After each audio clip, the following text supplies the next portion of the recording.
C'est bon. Donc, bienvenue sur cette conférence Android de Quick Course.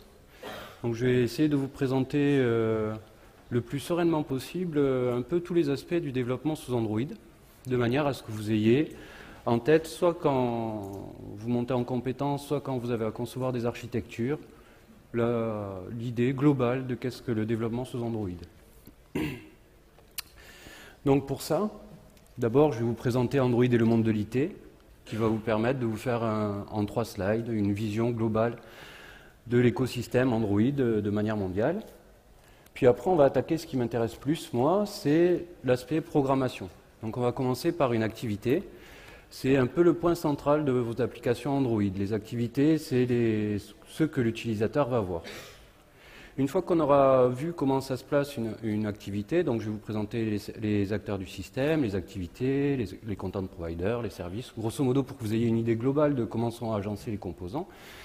On va partir sur un petit projet Android où je vais vous présenter grosso modo les 4-5 fichiers élémentaires à avoir en tête. Et puis on va attaquer les IHM pour voir comment on en construit une. Une fois qu'on aura mis ça en place, on va regarder autour de l'activité qu'est-ce qui se passe. Donc on va déjà regarder qu'est-ce que sont les intents, c'est les intentions. Puis après on va voir comment faire des traitements, parce que c'est toujours important de savoir faire un traitement quand même. Donc pour ça on va s'intéresser aux classes Handler et AsyncTask. Et après on va voir comment on gère les ressources, parce que c'est un aspect fondamental de vos programmes Android. Une fois qu'on aura ça, on va s'attaquer aux autres éléments d'une application. Et pour ça on va regarder la classe application, puis on va regarder les permissions. Et enfin, on va s'intéresser à la persistance des données et aux services. Une fois qu'on aura vu ça, donc on aura étendu nos groupes, on va voir comment communiquer avec le système, parce que le système Android, c'est quand même un système, un OS, qui nous propose beaucoup de services. Et donc on va voir comment regarder ces services et s'intercaler avec eux. On va en particulier voir Internet et on va voir les capteurs. Une fois qu'on a vu ça, on va s'intéresser à ce qui se passe autour d'un projet Android. Bon, déjà, signer et déployer son application, c'est essentiel, mais surtout, on va s'intéresser, je n'aurai pas beaucoup de temps parce que c'est en fin, mais on va surtout s'intéresser à la problématique des tests et à savoir comment est-ce qu'on va pouvoir arriver à couvrir, au moyen des tests, notre application, de manière à être certain qu'elle marche à peu près partout. Et on va voir qu'il y a beaucoup de boulot. Donc, pourquoi je suis là? Je m'appelle Mathias Segui, je suis fondateur de l'entreprise Android 2E. Mon compte Twitter, c'est Android 2E.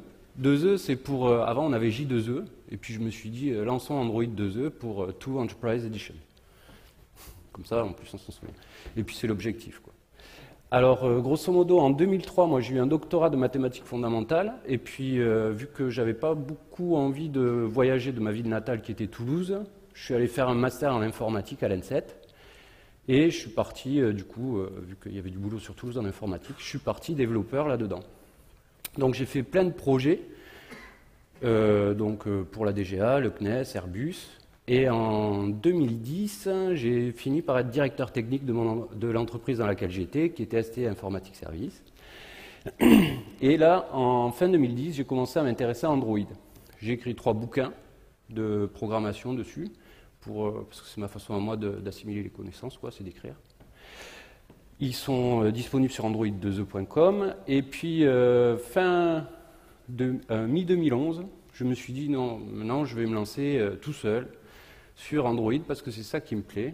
Directeur technique, c'est sympa, mais c'est pas... J'ai vraiment envie de me lancer dans une nouvelle aventure. Et du coup, là, je me lance dans l'aventure Android, à fond. Donc, on va s'intéresser à Android et le monde de l'IT. Bon, quelques chiffres. En décembre 2011, il y avait 700 000 activations par jour, et en février, il y en avait 850 000. On est en avril, je n'ai pas regardé les derniers chiffres, mais c'est quand même des chiffres colossaux, quoi. Même à l'échelle mondiale. Quand on s'intéresse à Android, on va regarder, la première chose à regarder, c'est l'invasion de la mobilité, parce que c'est quand même ce qui se passe en ce moment, c'est l'invasion de la mobilité. Et après, on va regarder en quoi Android, dans cette invasion de la mobilité, est un raz-de-marée. Donc pour l'invasion de la mobilité, on s'aperçoit qu'en fait que le taux de pénétration des smartphones et des outils connectés est exceptionnel. C'est un taux qu'on a rarement rencontré à l'échelle de l'humanité. Je veux dire, la roue n'a pas eu un taux de pénétration aussi important et aussi rapide que les smartphones ou les tablettes. Donc ce qu'on voit là, je vous ai mis deux graphiques. Le premier, c'est de décembre 2009 à décembre 2011 sur les États-Unis, l'Espagne, l'Angleterre, l'Italie, l'Allemagne et la France, et on voit le taux de pénétration des smartphones. Donc on s'aperçoit que c'est des courbes où on gagne à peu près 15 points sur 2 ans, 15% de la population sur 2 ans. Donc c'est quand même un truc qui est extrêmement rapide. Enfin, je pense que la télévision ne faisait pas ça à son époque en 2 ans, quoi. Et l'autre chose qui m'a, moi je vous le montre parce que ça m'a beaucoup étonné, je pensais que l'invasion des smartphones était acquise sur tous les continents. Parce que je pensais que sur le continent asiatique, l'Inde et la Chine drainaient les choses, qu'en Afrique c'était un moyen d'arriver à avoir facilement une connectivité Internet qui ne valait pas trop cher. Et en fait j'ai été étonné de voir que, c'est normal, hein, vous allez me dire, mais j'ai quand même été étonné de voir que, en fait, aux États-Unis et en Europe, on est au-dessus de 50% de vente de smartphones, alors qu'en Asie, en Afrique et en Amérique latine, on est dans les 20%. Donc je pense que c'est des chiffres qui vont vraiment évoluer rapidement, mais c'est quand même quelque chose qui m'a beaucoup étonné. Là-dessus, on va s'intéresser au système d'exploitation de ces smartphones. Donc, en fait, on s'aperçoit qu'Android, c'est le système d'exploitation qui a vraiment trusté le podium en 3 ans. En décembre 2009, Android, donc ça c'est la répartition, c'est le stock là, et puis là-bas c'est les ventes. Et sur le stock, on s'aperçoit qu'en décembre 2009, on était à 5% de terminaux Android. Alors qu'en décembre 2011, donc 2 ans après, on était à 47%. Donc c'est vraiment... la pole position, elle a été prise super vite, quoi. Et le deuxième graphique, en fait, montre la répartition des ventes. Donc le premier, c'était aux États-Unis, et le deuxième, c'est mondial. Donc on s'aperçoit qu'en décembre 2010, il y avait un téléphone sur 4 à peu près qui était sous Android, vendu. Et là, en décembre 2011, on est à un téléphone sur 2 qui est Android. Donc c'est quand même c'est vraiment un pattern gagnant, quoi, Android en ce moment. Maintenant, on va s'intéresser à quels sont le moteur, parce que moi je pense qu'il n'y en a pas 10 000. Enfin, déjà, bon, l'outil, c'est complètement... Enfin, d'avoir un smartphone, un petit ordinateur dans sa poche, c'est complètement délirant. Okay. Mais après, je pense que le facteur d'adoption de ces téléphones portables, c'est surtout les markets. Donc j'ai pris la référence de l'Apple Store, parce que c'est une référence connue, puis que c'est un bon référentiel. Et relativement à ce référentiel, je nous ai posé 2 chiffres. Le premier, c'est le nombre d'applications disponibles sur les stores. Donc il y avait une rumeur qui disait qu'à partir de 2011, il y aurait plus d'applications sur le Google Play que sur l'Apple Store. Ouais, c'est démenti. Par contre, on est quand même à 400 000 applications sur Google Play, qui est quand même un chiffre colossal, quoi. Donc si vous publiez une application, vous avez 400 000 concurrents. Ça fait beaucoup. Et par contre, ce qui est intéressant aussi, c'est qu'on s'aperçoit que le nombre de téléchargements de ces applications est complètement gigantesque. Si on prend les applications Apple, pour une personne sur la planète, on a tous téléchargé au moins 3 applications. Et si on prend les smartphones, enfin les applications Android, ben, une personne sur la planète a une application et demie. Donc c'est quand même des chiffres complètement délirants. L'unité, c'est le milliard. Donc ça veut dire que si votre application marche, ben, potentiellement, c'est en millions de téléchargements que vous allez pouvoir voir à quel point votre application a tout cassé, quoi. Et moi, je pense que c'est vraiment quelque chose d'extrêmement important, cette dynamique des markets, et c'est aussi ce qui a révolutionné, je pense, notre vision de l'informatique. C'est-à-dire que maintenant, on n'est plus sur un système d'exploitation où on va avoir plusieurs grosses applications, mais on est sur un système d'exploitation où on va avoir beaucoup de petites applications qui vont s'interconnecter entre elles. Et ça, je pense que c'est un facteur qui a vraiment changé les choses. Maintenant, le troisième slide que je vais vous présenter sur Android et le monde de l'IT, c'est la guerre des brevets. Parce que depuis 2010, avec la plaine d'Oracle, et vraiment depuis 2011, avec la guerre est vraiment déclarée entre les différents opérateurs. Donc il y a le trio Microsoft, Apple et Oracle qui attaquent Android. et Android se défend. Donc la première type de guerre, c'est Apple versus Android. Là, c'est la guerre froide, c'est l'URSS face aux USA dans les années 60. Ils ne s'attaquent pas frontalement, mais par contre, ils utilisent tous les pays alentours pour aller mener la guerre, quoi. Donc c'est Apple qui attaque les constructeurs et c'est Google qui rachète Motorola pour 9 milliards de dollars, enfin 8,6. La deuxième type de guerre, c'est Apple versus les constructeurs, HTC et Samsung en particulier. Donc là, c'est la guerre des tribunaux. Apple va mettre en demeure Samsung pour une violation de brevet de ne pas pouvoir vendre ses appareils, et pareil, Samsung va répliquer. Donc on a vu sur tous les continents des plaintes déposées par Apple, des plaintes déposées par Samsung ou HTC. Et aux dernières nouvelles, enfin que j'ai eues moi, c'est qu'ils sont en train d'essayer de trouver un accord à l'amiable entre 5 et 15 euros par unité vendue. Ce qui nous amène à la troisième type de guerre, c'est Microsoft versus Android. Alors là, c'est la guerre des gangs. J'étais tranquillement en train de regarder mes flux RSS et puis d'un seul coup, j'ai vu cette news qui disait que Microsoft avait su imposer à tous les constructeurs, enfin, à moins à HTC et à Samsung, une redevance pour chaque unité vendue. Moi, ça m'a sidéré, mais ça montre bien la puissance de et puis le mode de fonctionnement de ces grandes majors entre elles. Et enfin, la dernière guerre, moi, qui me fait le plus peur, parce que les autres, c'est sur des patentes de haut niveau, mais la dernière, c'est sur le système d'exploitation Android en lui-même. Donc c'est ses fondements. Et c'est celle-là qui me fait vraiment, moi, flipper. Et donc c'est Oracle versus Android, et j'ai appelé ça l'open guerre, c'est parce que quand l'open source mène la guerre à l'open source. Bon, pour nous, Java, enfin, dans notre imaginaire, c'est quelque chose d'open source. Enfin, c'est les spécifications, en fait, qui sont open source, mais pas leur implémentation. Et du coup, Oracle attaque Google, comme quoi ils auraient volé des lignes de code de l'implémentation Java. Bon, alors le procès s'ouvre cette semaine. Il y a eu plusieurs offres de la part de Google pour ne pas arriver au procès, qui ont été refusées par Oracle. Bon, c'est à suivre. Donc voilà, ça c'est un peu l'idée de Android et le monde de l'IT. Et moi, mon idée personnelle sur Android, c'est que je pense qu'Android, c'est le futur. Pourquoi? Parce que c'est un système d'exploitation qui va pouvoir se mettre partout. Donc ça a commencé sur les téléphones portables. Cette année et l'année prochaine, ce sera l'avènement des tablettes, parce qu'on a enfin un SDK, un système d'exploitation qui va nous permettre, nous, développeurs, de vraiment se mettre aux tablettes, quoi, avec Ice Cream. Mais par contre, ça va continuer. On va l'avoir dans les montres, on va l'avoir dans notre chaîne Hi-Fi, on va l'avoir sur nos voitures, on va l'avoir dans notre machine à laver, dans notre cafetière, on va l'avoir partout. Ça va être, je pense, pour moi, ma vision, c'est que c'est l'avènement de la domotique. On a toujours rêvé d'une domotique, et bien là, on a les terminaux graphiques qui vont nous permettre de communiquer avec l'ensemble des appareils de notre maison. Donc pour moi, vraiment, c'est là-dessus qu'Android se positionne à moyen terme, quoi.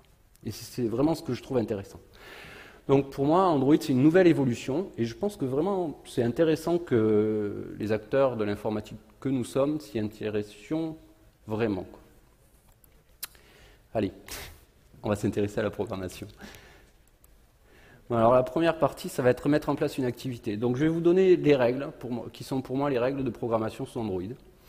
Après, je vais vous présenter les acteurs du système de manière à ce que vous fassiez une cartographie mentale de l'espace dans lequel on code. Et puis on va regarder un projet simple Android, de manière à se familiariser avec les projets Android. Donc je vais vous présenter une vision globale, et après je vais vous présenter les 3 fichiers qui sont extrêmement importants quand on fait des applications Android. Donc il y aura le fichier Android manifeste, enfin le fichier manifeste, on a dit ça. Après on va avoir le fichier des layouts, qui lui décrit votre IHM, et le fichier des strings qui vous permet d'externaliser vos strings. Et enfin, on va avoir une activité pour aller voir comment on code réellement en Java une IHM. Et puis on regardera comment on teste ça sur l'émulateur, mais bon, en slide. Alors les règles. Pour moi, il y a 3 règles fondamentales dans le développement Android. Et la première, c'est une loi. Normalement, la loi à respecter, c'est respecter l'utilisateur. C'est-à-dire respecter ses données et respecter sa confidentialité. Vous ne pouvez pas arriver comme un voleur avec vos applications sur les terminaux des utilisateurs. Ça, vraiment, c'est une loi, pour moi, qui est importante dans le respect de l'utilisateur. La deuxième chose, c'est un devoir. Vous devez respecter les ressources de l'utilisateur. Donc ça veut dire respecter son CPU, respecter sa batterie et respecter sa mémoire. Et la troisième chose, c'est une habitude, c'est respecter les bonnes pratiques. Donc c'est respecter les chartes graphiques Android. Google fait beaucoup d'efforts pour nous les fournir. C'est aussi respecter les bonnes pratiques du système, et puis de manière générale, c'est toujours être à jour sur les bonnes pratiques à mettre en place, quoi. Donc voilà. Maintenant, on va regarder les acteurs du système. Donc les acteurs du système, le point central pour moi, c'est l'activité. L'activité, ça va être ce que l'utilisateur va voir de votre programme. C'est là où vous allez mettre vos IHM et c'est là où vous allez interagir avec votre utilisateur. Le deuxième point essentiel, ça va être les content providers. Les content providers, c'est des façades vers les données.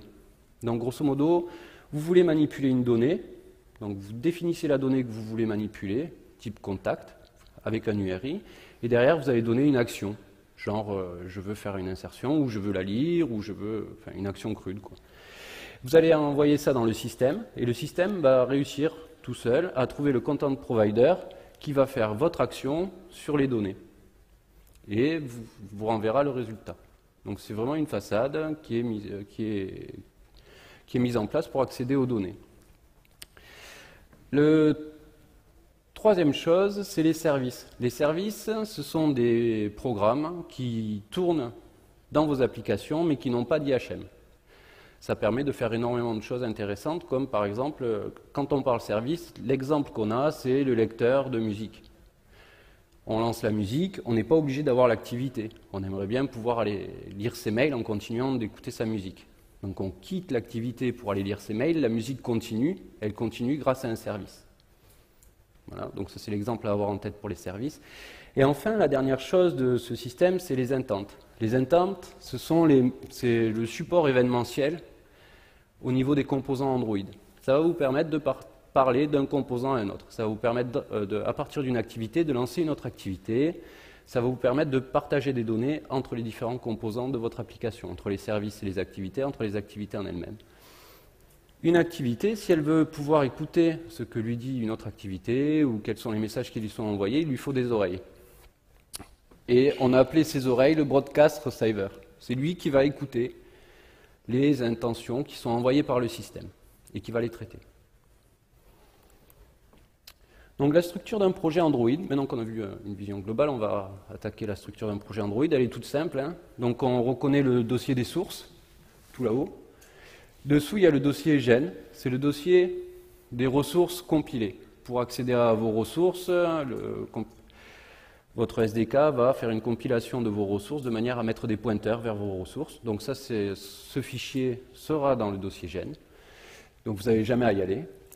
Et derrière, il y a le dossier des ressources, res, dans lequel vous allez trouver drawable pour vos images, layout pour la définition de vos IHM, et enfin value pour externaliser vos chaînes de caractères.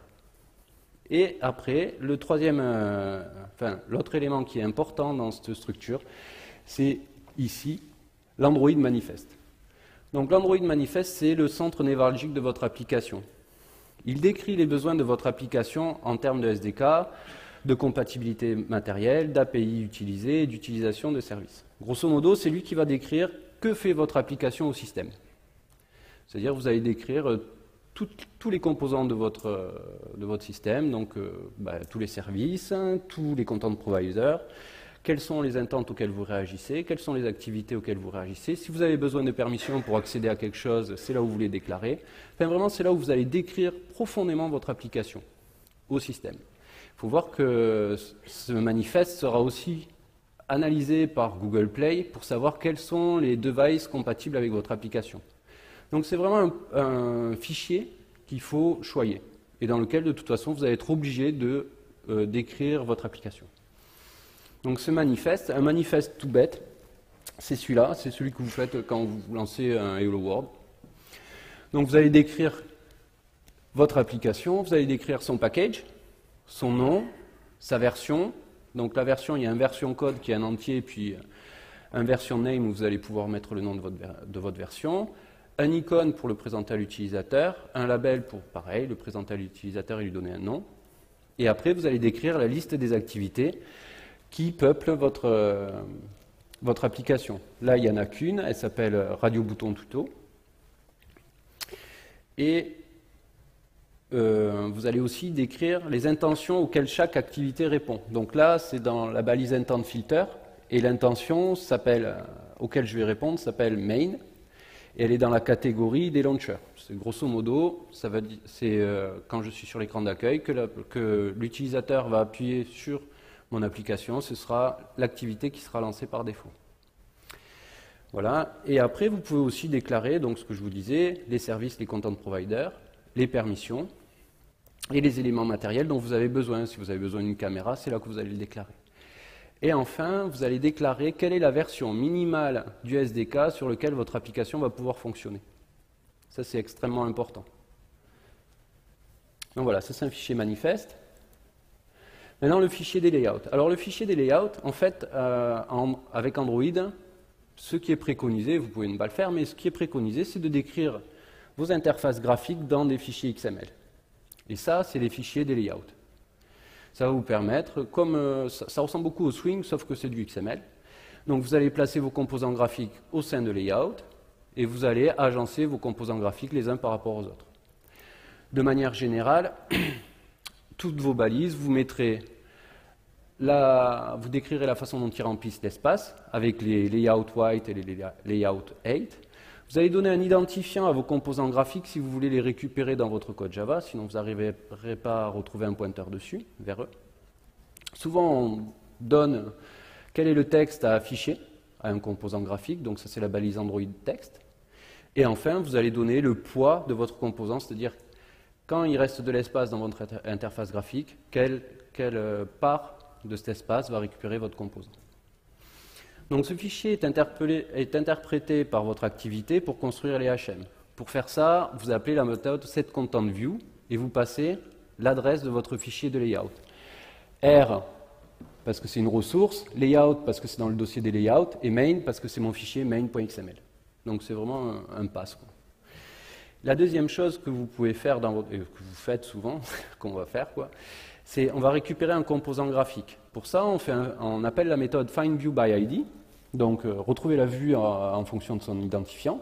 Et pareil, on va passer le chemin de l'identifiant. Donc R pour ressource, ID pour identifiant, et bouton show, c'est l'identifiant que j'ai décrit dans le bouton android2.id @+id/bouton show. Donc là, avec ce code, je récupère le bouton qui est là-bas. Maintenant, le troisième fichier extrêmement important, c'est le fichier dans lequel on va externaliser nos chaînes de caractères. Ça a toujours été l'enfer d'externaliser nos chaînes de caractères, de gérer l'UTF-8, tout ça. Et bien là, c'est natif sous Android. Ça va être pris en charge par le système et vous n'allez pas avoir à vous battre pour tout ce qui est le choix des chaînes de caractères en fonction de la locale et tout ça. Ça va être natif. Donc, vous avez le dossier value, dans lequel vous allez mettre un fichier de string qui s'appelle string.xml et dans lequel vous allez mettre le fichier de string à utiliser par défaut.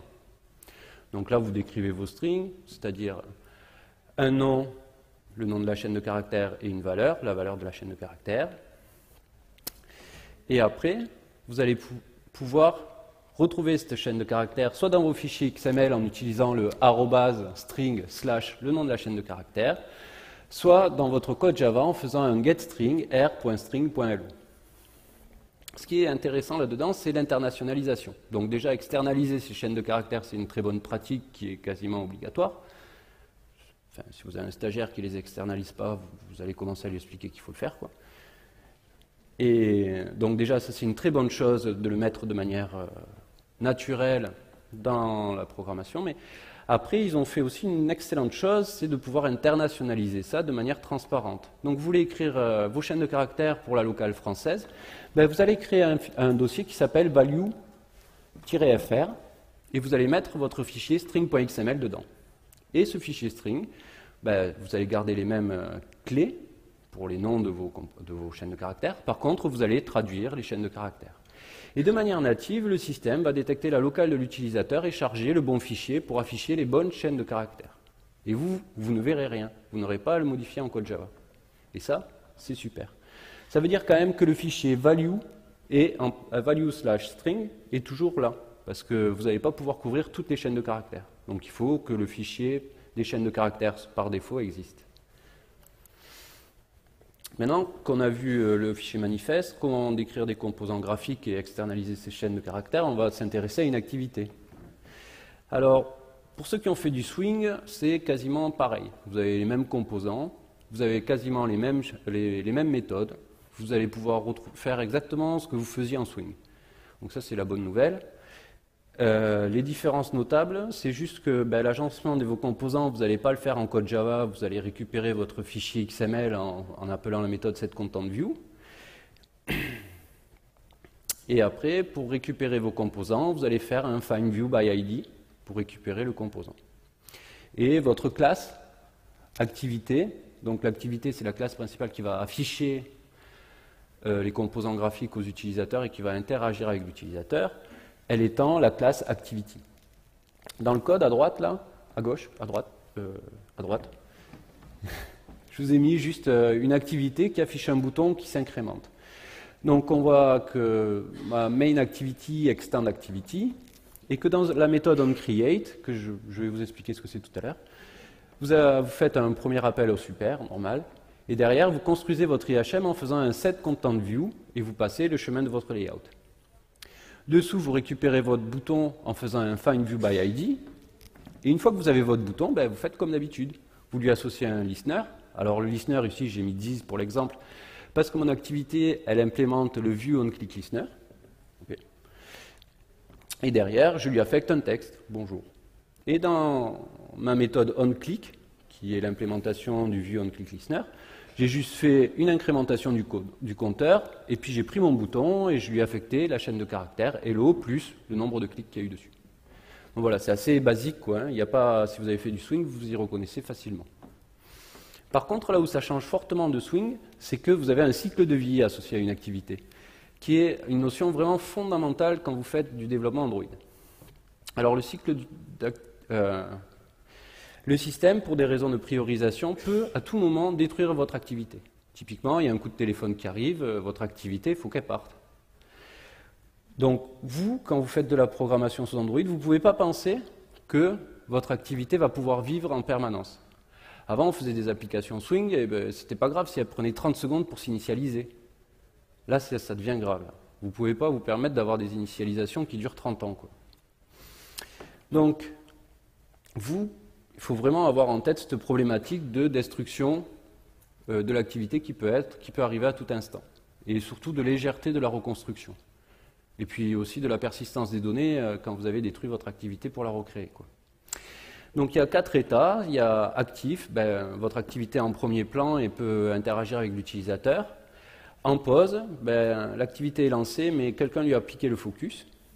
Stoppée, c'est quand elle n'est plus visible, et détruite, c'est quand elle est morte. Ou morte, c'est quand elle est détruite. Et ce qui est important, c'est surtout le graphique à côté. Donc vous allez voir que chacun de ces états est associé au passage dans une méthode. Donc quand l'activité se lance, on passe dans la méthode onCreate. C'est la méthode extrêmement importante dans laquelle vous allez construire votre vue. Après, vous allez passer dans la méthode onStart. OnStart, on s'en fiche un peu, c'est pas là où on fait le traitement. Par contre, vous allez passer dans la méthode onResume. Et là, vous allez avoir à réafficher toutes vos données.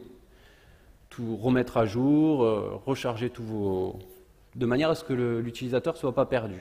Donc là, vous rechargez votre contexte, entre guillemets. Après, l'activité est lancée, donc elle est bien sur le devant de la scène, et potentiellement, elle va passer en pause. En pause, vous avez à charge de sauvegarder un peu les données de l'utilisateur de manière à pouvoir les restaurer plus tard. Et après, vous allez passer dans la méthode onStop. Et là, vous clôturez votre activité. C'est-à-dire que si vous avez ouvert des fichiers, des curseurs, des accès à la base de données, si vous avez lancé des threads, vous les arrêtez dans la méthode onStop. La méthode onDestroy, il y a un bruit qui court, comme quoi, des fois, on n'y passe pas. Donc vraiment, il faut tout faire dans la méthode onStop. Et quand je vous dis que c'est vraiment primordial, c'est typiquement l'utilisateur, il a son téléphone portable en mode portrait, et il le retourne. Et bien là, votre activité, elle est passée dans la méthode onPause, onStop, onDestroy, puis onCreate, onStart et onResume. Donc il faut vraiment penser que ce phénomène de cycle de vie de l'activité est permanent. L'utilisateur vous n'avez pas le droit d'interdire à l'utilisateur de bouger son device. Donc il faut vraiment penser que ce cycle de vie, c'est quelque chose de primordial et qui arrive extrêmement souvent quand on fait une application Android. Bon, une fois qu'on a ça en tête, on veut tester son développement. On a fait son petit IHM Hello World où on a fait une grosse application. Pour ça, il suffit de faire un clic droit sur son projet, Run as Android Application. Et là, vous avez une machine virtuelle qui lance un Linux, qui monte un Dalvik et qui va lancer un émulateur, de manière à pouvoir faire tourner votre programme sur un émulateur, sur votre PC. Ça va vous permettre de ne pas avoir à acheter tous les appareils du marché pour les tester sur toutes les configurations. Bon, pour que ça marche, il faut que vous ayez défini des Android Virtual Device. Et ça se fait bien. Vous avez un Android Virtual Manager ou un Android... Enfin bon, vous avez un manager de vos devices virtuels dans Eclipse et vous allez pouvoir définir exactement le comportement de chacune de vos devices. Donc ça, c'est une très bonne nouvelle. Donc maintenant, on va regarder ce qui se passe autour de l'activité. Donc autour de l'activité, on va commencer à parler des intentes, de comment on va pouvoir communiquer entre activités. Et après, on va s'intéresser au traitement. Parce que là, on a bien vu qu'on arrive à faire des IHM, mais bon, à un moment, on va vouloir faire des traitements. Donc on va voir comment lancer des traitements. Donc pour ça, on va faire les handlers et les async tasks. Et puis on va s'intéresser aux fuites de mémoire qui peuvent arriver si jamais on ne fait pas gaffe justement au cycle de vie de l'activité. Après, on va voir la gestion des ressources, donc les chaînes de caractères. Je vais repasser dessus. Puis on va voir les images, les couleurs et les thèmes. On va s'intéresser à l'arbre des caractéristiques possibles d'un appareil. Cet arbre des caractéristiques va vous expliquer en fait comment le système va choisir les ressources qui lui sont disponibles de manière à charger des ressources spécifiques en fonction d'une configuration particulière de l'appareil. Voilà, ce sera plus clair quand il sera. Et après, on va s'intéresser à deux problématiques qui sont des problématiques assez compliquées sur Android, enfin pas compliquées, mais fatigantes sur Android. C'est la problématique du multiscreen, quelles sont les bonnes pratiques à mettre en place, et puis la problématique de la fragmentation. Donc les intentes. Qu'est-ce que c'est un intente? Un intente, c'est vous êtes là et puis vous dites je veux, toi système, que tu fasses, et puis vous donnez soit une action sur une URI, soit, enfin, vous voulez qu'il fasse quelque chose, quoi. Et ça va vous permettre, vous, de lancer au système une action à faire, et le système va prendre votre action, l'analyser, et trouver le composant ou l'application qui va y répondre au mieux. Voilà, c'est super. Dans ce contexte, il faut juste se demander si moi, en tant qu'activité appelante, est-ce que ça m'intéresse de savoir si est-ce que j'ai besoin d'être lié à l'activité que j'appelle? Typiquement, j'appelle une activité de contact. Est-ce que j'ai quelque chose à battre de savoir quand l'activité de contact se termine ou pas? C'est-à-dire, est-ce que je suis est-ce que j'attends un retour de l'activité que j'ai appelée ou pas? Ou est-ce qu'on va vivre des vies séparées? Donc ça, c'est important. Et après, il faut voir qu'une intention est liée à une action. Les actions principales, ça va être l'action view pour voir quelque chose, edit pour éditer quelque chose, et pick pour aller récupérer un objet dans une autre activité. Et les données sur lesquelles on effectue ces actions sont des URI, Unified Resource Identifier, les identifiants uniques de ressources. Alors les intentions peuvent se spécifier. On peut leur rajouter une catégorie, donc pour les classifier. Tout à l'heure, on avait vu la catégorie launcher. Il y a aussi la catégorie défaut ou la catégorie alternative. On peut aussi donner un type mime à un intent. C'est-à-dire qu'on va pouvoir dire que cet intent va concerner tel type de données. On peut aussi indiquer à un intent un composant. C'est-à-dire qu'on veut que la personne qui réagisse à... Enfin, c'est comme si on envoyait une lettre, et là on met l'adresse de la personne à qui on envoie la lettre. Donc typiquement, ça va être une classe. Je veux que telle classe réagisse à mon intent et que ce soit elle qui soit lancée. Et après, on va rajouter des extras. Alors les extras, c'est un bundle. Un bundle, c'est une hashmap typée. Donc une hashmap, c'est clé-valeur. Typée, c'est int, float, string. Donc getInt, get, put, non, ouais, si, put, int, getInt, put long, get long, enfin voilà, c'est typé, quoi. Et hashmap. Donc ça, on va pouvoir rajouter des informations sur l'intent, et ces informations seront transportées d'une activité à l'autre. ce qui est quand même pas mal. Donc dessous, je vous ai décrit ici, tout à l'heure, on a vu cet exemple, et en fait là, je suis en train de dire que moi, je veux réagir à l'intent qui a le nom name et qui appartient à la catégorie launcher. Et c'est mon activité, quand elle verra passer cet intent, elle réagira et elle l'écoutera. Donc maintenant, je vais vous mettre 3 exemples de comment on utilise les intents. Tout d'abord, vous êtes dans votre application et vous voulez lancer l'activité que vous connaissez qui est à côté de vous. Donc pour ça, vous allez définir votre intent, vous allez faire new intent et puis vous allez lui setter sa classe. Donc le 10, c'est parce que je suis dans une activité que c'est mon contexte.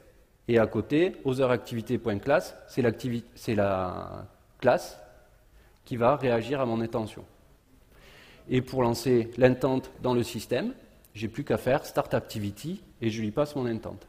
Et ça, automatiquement, le système va envoyer l'intent, non, le système va prendre l'intent et va l'amener à la classe otherActivity qui se lancera. Une deuxième manière d'utiliser les intents, c'est, par exemple, je voudrais afficher la carte, la Google Maps, sur une latitude et une longitude donnée. Donc là, je vais définir ma string de latitude, ma string de longitude, et derrière, je vais construire l'URI. Donc je vais prendre un URI.parse, et je sais qu'il faut mettre géo devant, avec 2 points, et puis derrière, on met latitude, longitude, donc ça va me construire une URI. Je vais construire mon intent avec cette URI, donc je vais faire un new intent, et dans les paramètres que je vais mettre, le premier, c'est je vais dire quel type d'action je veux. Donc là, je vais juste vouloir voir cette latitude-longitude. Et après, je vais mettre l'URI. Le système automatiquement détectera que c'est une URI de géolocalisation et que je veux juste voir. Donc normalement, là, il affiche Google Maps sur la latitude et la longitude associées. Et derrière, je fais Start Activity en passant mon intent pour lancer l'intent dans le système. La troisième chose donc les deux là, c'est des intents que je lance dans le système et qui n'ont rien à faire de savoir qu'est-ce que va faire l'activité que je lance. Je n'en entends rien. Dans le dernier exemple là que je vous montre, en fait, je vais prendre les contacts, donc je vais définir une URI, donc de contact, c'est content/contact.people, et je vais dire, quand je vais définir mon intent, que l'action c'est pick, ça veut dire je veux récupérer un contact. Et maintenant, je vais lancer mon intent. Mais je vais lancer mon intent en disant, quand même, j'attends un résultat de l'activité qui va être lancée. Donc pour ça, je fais Start Activity for Result. Je donne mon action, je donne mon intent, et derrière, je mets voilà. Hop. Ça, c'est une chaîne de caractères que j'ai construite pour moi tout seul, que j'ai mis en statique finale, qui va identifier de manière forte quelle est l'intention, lui donner un nom en fait, que c'est moi qui l'envoie. Et derrière, je vais utiliser ça, toujours dans la même activité. Donc ça a lancé l'activité des contacts. L'utilisateur va piocher un contact à l'intérieur, et puis il va clore cette activité. Quand il clôt l'activité, moi je suis callbacké sur la méthode onActivityResult. Dans la méthode onActivityResult, je vais récupérer un request code, un result code et un intent. Le request code, c'est lui qui correspond à l'intent call ID. C'est-à-dire que je suis sûr que c'est bien celui que j'attends, que j'ai envoyé dessous et que j'attends. Donc je vais dire, ah, ça y est, ça c'est mon activité de contact qui me revient. Derrière, je vais regarder le result code. Est-ce que l'utilisateur a dit OK ou est-ce qu'il a dit cancel? Ou est-ce qu'il a dit KO? S'il a dit OK, je sais que mon intent est bon. Donc je vais prendre mon intent qui s'appelle data et je vais faire un get data dessus et je vais récupérer le bundle dont je vous parlais. Ou là, je vais récupérer l'URI directement. Parce que je sais que le data spécifique sur une demande de contact, c'est l'URI vers le contact choisi par l'utilisateur. Voilà. Et la deuxième chose, c'est je suis une activité qui est potentiellement appelable par quelqu'un d'autre. Et ce quelqu'un d'autre va attendre que je lui renvoie des résultats. Pour ça, dans votre activité, n'importe où dans votre code, il vous suffit de faire un setResult et de mettre l'intent avec le bundle qui va bien pour renvoyer le résultat à l'activité qui vous a appelé.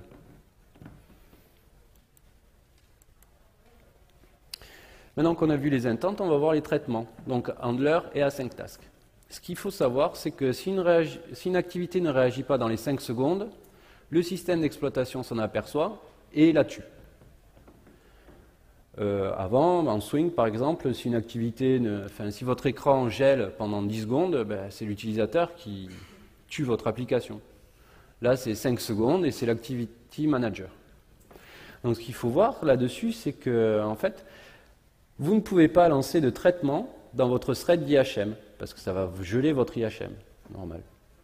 Donc ça veut dire aucun traitement dans ce thread-là. Pour résoudre ce problème, en fait, donc on a deux objets qui nous sont fournis par le SDK, qui sont les handlers et la sync task. En fait, c'est des objets qui sont super, parce que non seulement ça va nous permettre de lancer une thread, mais surtout ça met en place la communication entre cette thread de background et votre IHM, votre thread d'IHM. C'est là-dessus qu'ils ont encapsulé les choses et que c'est très agréable à utiliser. Alors le choix, c'est async task ou handler. C'est pas très compliqué. Si vous faites de l'async task, ça veut dire que vous avez un traitement par lot à effectuer.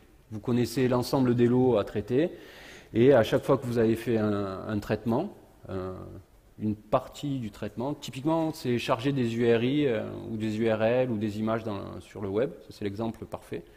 Vous allez récupérer une image, vous allez dire à votre thread d'IHM, j'en ai eu une, vous allez récupérer l'autre image jusqu'à ce que vous ayez récupéré toutes les images, et quand vous avez fini, vous allez notifier votre thread d'IHM que ça y est, c'est fini. Donc c'est vraiment un traitement par lot, quoi. Les handlers, c'est plus pour une communication asynchrone. Vous lancez un handler pour la communication Bluetooth. Vous ne savez pas quand est-ce que vous allez devoir communiquer à votre IHM, et c'est quelque chose d'assez asynchrone. Vous n'allez pas pouvoir prédire vos lots. Donc là, vous allez utiliser les handlers. C'est-à-dire votre thread en arrière-plan va parler à votre IHM de manière quand elle en a besoin, quoi. Et c'est pas à l'avance quand est-ce qu'elle aura besoin de parler à votre IHM. Donc j'ai un article sur développer.com qui parle de ça plus profondément. Donc les handlers. On va attaquer les handlers. Alors, ce qui est important toujours, c'est le petit schéma mémoire en haut. Donc je vous ai présenté le schéma mémoire, c'est que vous avez une autre thread en vert dans lequel vous allez faire tourner votre thread et qui va envoyer des messages à votre thread d'IHM. Pour envoyer des messages, elle va appeler la méthode sendMessage, et ça va envoyer des messages à votre handler dans la méthode handleMessage. Là, il va récupérer vos messages, il va les traiter. Le handler, lui, il appartient à la thread d'IHM. Donc il va pouvoir mettre à jour directement son IHM, sans qu'il y ait aucun problème de gel. Et dans votre autre thread, c'est là où vous allez effectuer tout votre traitement. Pour ça, ce n'est pas très compliqué. Vous allez déclarer handler, donc handler, new handler, et surtout, vous allez implémenter la méthode handleMessage, c'est-à-dire la méthode qui va récupérer les messages quand on vous enverra un message. Là, les messages portent aussi, comme les intents, des bundles. Donc si vous faites getData, vous récupérez un bundle, et après vous allez récupérer le paramètre qui vous intéresse. GetInt pour les entiers, getString pour les strings et tout ça. Voilà, une fois que vous êtes dans votre handleMessage, vous pouvez mettre à jour votre IHM directement parce que vous êtes dans la thread IHM. Ensuite, vous allez déclarer votre thread. Alors ce matin, je suis tombé sur une conf où on m'a réexpliqué comment faire des threads, donc c'est pas tout à fait comme ça. Ça c'est Java 4 ou 5, je sais pas quoi. Et depuis 6, ça va mieux. Mais bon, il faut que je relise la conf. Et donc, moi, quand je lance une thread, je fais new thread, new runnable, et dedans, je redéfinis la méthode run. Là, quand vous le faites pour les handlers, vous allez aussi définir dans votre runnable deux attributs qui sont message bundle, c'est le bundle qui va porter vos données, et le message, c'est l'objet qui sera envoyé de votre thread de background vers votre thread d'IHM. Et dans votre méthode run, vous faites un truc. Bon, moi je dors une seconde, et puis derrière je récupère mon message. Donc mon message égale handler.obtainMessage. Alors vu que je suis dans la même activity, je peux avoir un pointeur vers mon handler. Si vous n'avez pas de pointeur vers votre handler, la classe handler a une méthode statique qui est getMessage. Là, juste si vous avez un pointeur vers votre handler, obtainMessage, ça permet d'optimiser la gestion des pools de messages. C'est rien de... Derrière, une fois que vous avez votre message, vous allez affecter des données à votre bundle. Donc là, j'ai mon message bundle, et puis je lui mets un entier qui n'est autre que le nombre de fois où j'ai fait le for qu'on ne voit pas parce que je l'ai zappé. Voilà, je mets mon i.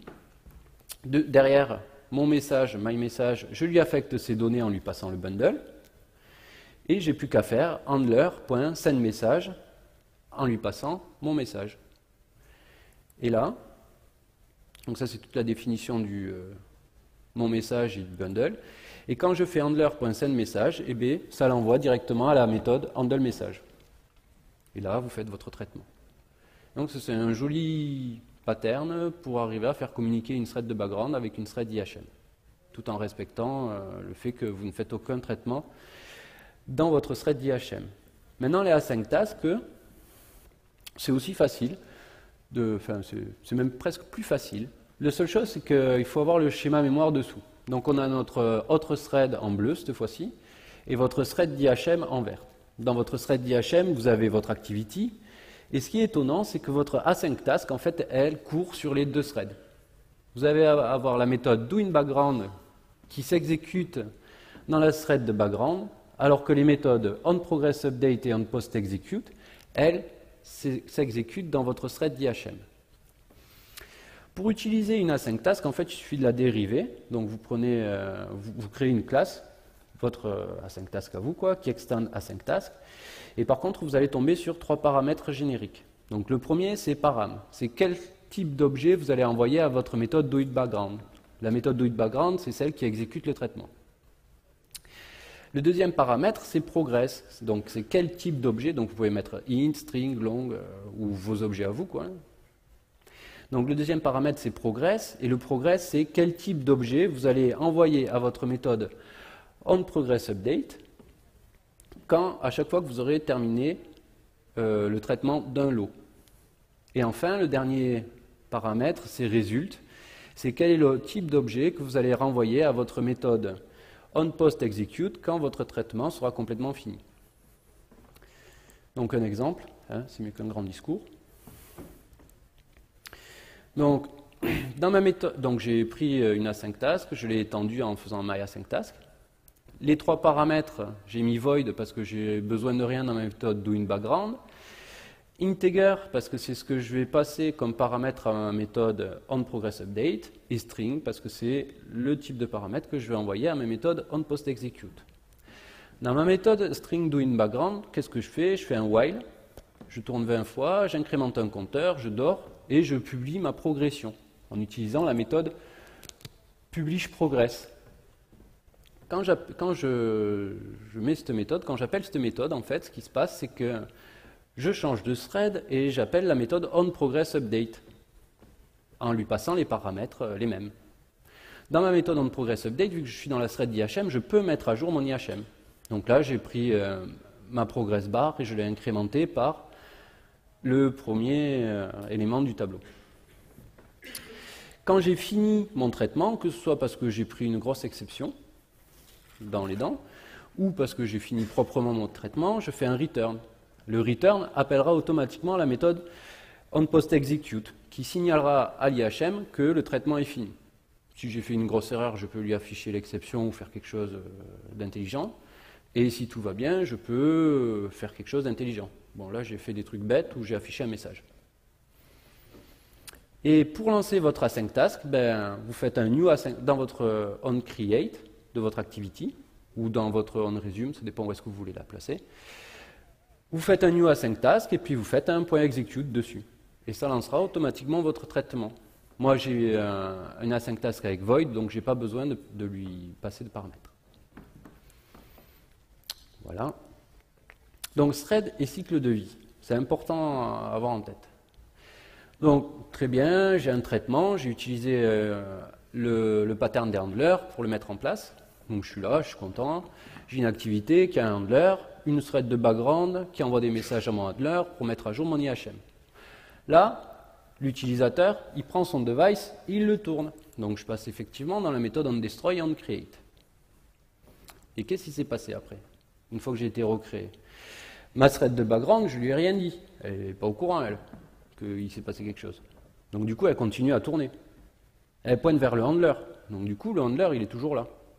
Et le handler, il pointe vers l'activité. Donc, l'activité, elle est toujours là. Pourtant, l'activité, elle est passée dans la méthode onDestroy et onCreate. onDestroy, en tout cas. Cette activité-là, la violette claire, donc celle-là, elle est passée dans la méthode onDestroy. Donc pour le système, elle a été détruite. Donc c'est devenu une activité auquel plus personne ne peut accéder, quoi. Mais en même temps, vu qu'elle est pointée par le handler, elle ne va pas être garbage collecté. Et pareil, le handler, vu qu'il est pointé par la thread, il n'est pas garbage collecté, mais plus personne ne peut y accéder à part la thread. Et puis en même temps, je suis passé par la méthode onCreate. Donc j'ai recréé une activité qui a recréé un handler, qui a recréé une thread. Donc je me retrouve avec deux threads qui font la même chose. Et je ne sais pas vraiment si en fait le traitement qui est effectué est bon. Et puis surtout, à chaque fois que l'utilisateur tourne son device, je fais un x2 sur la mémoire, quoi. Donc là, il y a quand même un point important de sensibilisation fort, quoi. Donc la parade, c'est accorder le cycle de vie de la thread à celui de l'activité, ou sauvegarder la thread pour le prochain redémarrage, si vous êtes sûr que l'utilisateur a juste fait un rotate il a juste bougé son device. Soit, en fait, c'est que vous n'avez pas encore bien réfléchi et que votre traitement, il fallait qu'il soit associé à un service et pas une activité. Donc, premier cas, accorder le cycle de vie de la thread à celui de l'activité. Pour ça, on va utiliser les atomic boolean. Un atomic boolean, c'est un booléen qui est thread safe. Donc, il est synchronisé sur ces méthodes get et set. Donc, on va pouvoir l'attaquer avec plusieurs threads, on sait que sa valeur ne sera pas perturbée, quoi. On est toujours sûr de son résultat. Oui. Ensuite, on va lier ces booléens à notre thread. Donc pour ça, dans le traitement de notre thread, on va faire en sorte que si... Donc j'ai deux booléens, j'ai le booléen isThreadRunning et isThreadPausing. Le booléen isThreadRunning est là pour dire est-ce que la thread de background doit s'exécuter ou mourir. Et le isThreadPausing, c'est est-ce que la thread de background doit être en pause ou être en pleine exécution.